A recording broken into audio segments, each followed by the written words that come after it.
A Kyler Murray trade apparently is more imminent than I think people realize. It was reported last week by Garofolo and NFL Network that it's very unlikely that they bring him back. There is, with LaFleur coming in, new direction. Seems like they want to reset. Good on LaFleur for just saying, I'm going to build this thing in my vision instead of trying to figure things out. I am one of these morons that believes that Kyler Murray can be an MVP caliber quarterback and could be a quarterback that takes a team to an NFC championship. I know that there are concerns about his preparedness.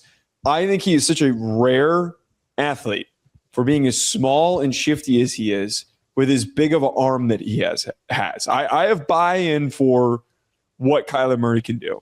Now, the trade of moving him is going to be complicated. He's got a 5-year, $23.5 million contract. He's got a $52.7 million cap hit, so cutting him is probably going to be tough. He's got $36.8 million guaranteed. Here's where my head's at. I just laid out, and we're going to pitch here some trade options for where he would land. Probably going to be a pretty cheap trade, by the way, because of the contract. I was thinking, who is a unique offensive mind that has worked with a mobile quarterback before?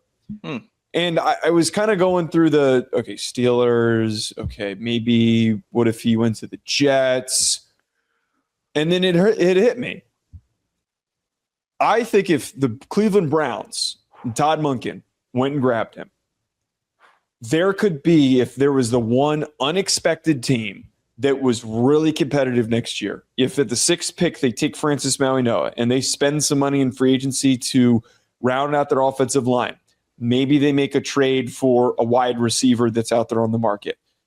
I think that there is more of a path with the defense that they have for them to be immediately competitive. And maybe this is a little wishful thinking because I want Myles Garrett to be on a competitive team again.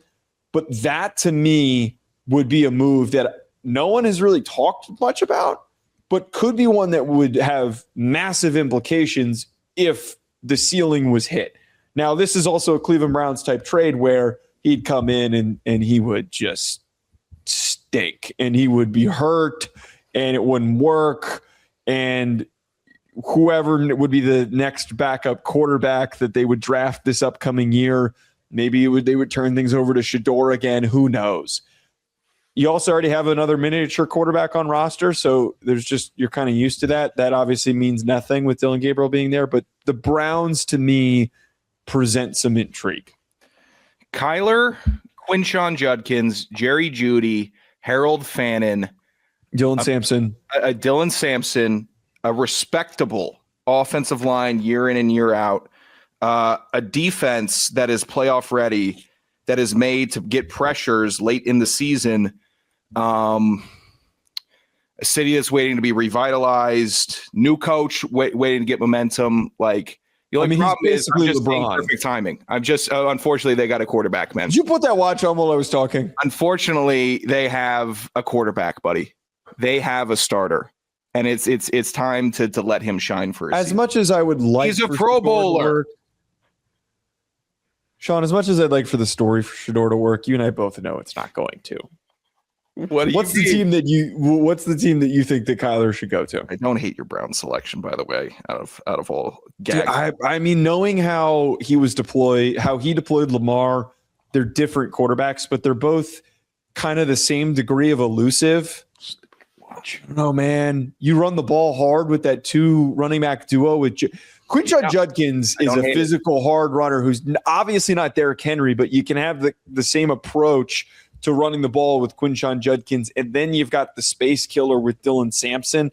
Dude, there'd be a lot of potential there with Kyler in the mix. I'm just saying. I'm not gonna sit here and condemn that selection because I am rooting for a Kyler redemption arc.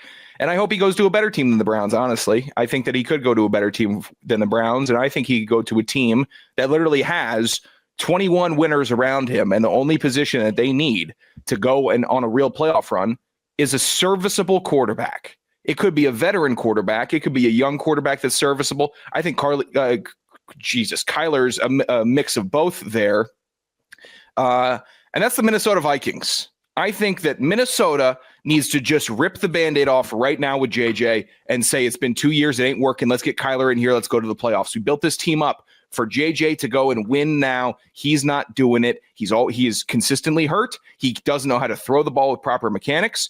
And Kyler at least does. We're not going to do the whole Josh Rosen, you're so bad replacement, but we're going to say, hey, man, wrong time, right place for you. Like, this could have possibly worked for you here in Minnesota, but we are not built for 4 years of patience. We're built in win now, because the Bears are winning now. The Packers are winning now. The Lions are winning now. And if we're not winning now, we're out of the playoffs every single year. It's a division with no margin for error, and JJ McCarthy is all margin for error, Joe. That's all he does is work the margin. So you get Kyler in, and now Minnesota, top 2 in that division. I'd be confident saying it. Pair him with Justin Jefferson. The offense is still solid. The defense, nasty.